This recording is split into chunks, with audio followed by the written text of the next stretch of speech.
Hi and welcome to this trig video on reductions based on grade 10 and 11 trig knowledge. Reduction is the second of our 6 general trig concepts covered in this video series. It is useful to be reminded here of all the different parts of trig as you zoom into each one. We will first have a look at what reduction is, and then we'll cover the 2 different situations that need to be considered when reducing. So the process of reduction is to reduce a given ratio to the ratio of an acute angle. You may have noticed that we have already been using this language in the previous videos. We need to be able to reduce the ratios of questions with angle values as well as questions with angles containing unknowns. We are going to tackle this based on grade 10 and 11 trig knowledge first, as we mentioned, because when that is strong, then grade 12 trig is so much more manageable. Here is a quick reminder of the theory you will need for this section. Pause for a moment here if you would like to make any notes, or maybe add to the notes you have already created, either from school or from having watched the theory videos. Let's start with what I've called type 1, which is looking at reduction of ratios of actual angle values. There are 3 steps in this process. First is to reduce to the ratio of an acute angle using quad angles only, or apply axis angle values where you have ratios of, for example, 0 or 90 degrees. Then once you've reduced, you can decide whether to apply special angle ratios or co-ratios where necessary. Once you've made these decisions, all that is left to do is simplify. Let's have a look now at an example. This question asks to simplify this expression. I have included the steps for reduction of questions with angle values as a reminder. And remember, when reducing using quad angles, to consider both the acute angle and the sign for each factor.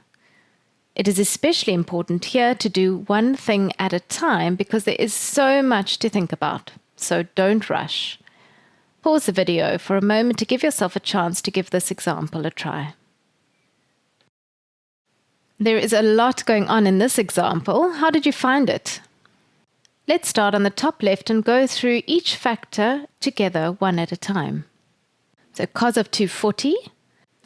Cos in the third quad is negative because it is to the left of the y-axis, and 240 is 180 plus 60, so the acute angle formed with the x-axis is 60 degrees, and so this reduces to negative cos 60. Sine 180 is sine of an axis angle. Let's draw a rough sketch of the sine graph, and we quickly see that sine of 180 is 0.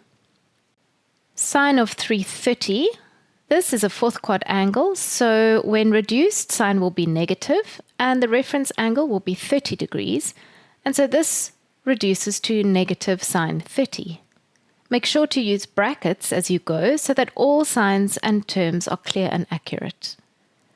Then in the denominator, cos of 225 reduces to negative cos 45 degrees, and sine 135 reduces to positive sine 45.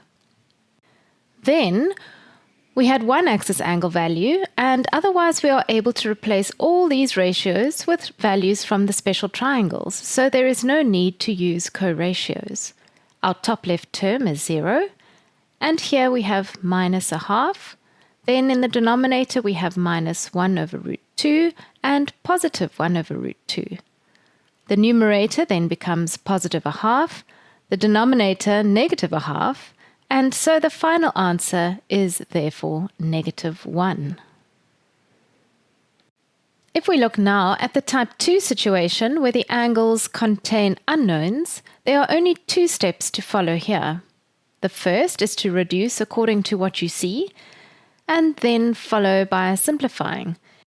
For this type, in order to simplify, you may need to factorize or use formal identities. Let's have a look now at an example. Again here, you're asked to simplify an expression. This time, however, the angles contain theta. We've included the steps to follow again here, as well as the important reminder to only do one thing at a time. Pause now to give this question a go. Here the do as you see approach means apply co-ratios where you see 90 minus or 90 plus theta, apply quad angles where you see them, and replace ratios of axes angles with their values. You will start to see through doing these examples how important knowing and understanding your theory is. Again, we start top left. Sine of 90 minus theta reduces to its co-ratio cos theta. Tan of 180 minus theta is tan in the second quad, which reduces to negative tan theta using quad angles. Remember brackets. In the denominator, cos of negative theta reduces to cos of theta, and sine of 180 plus theta reduces to negative sine theta, both of these using quad angles.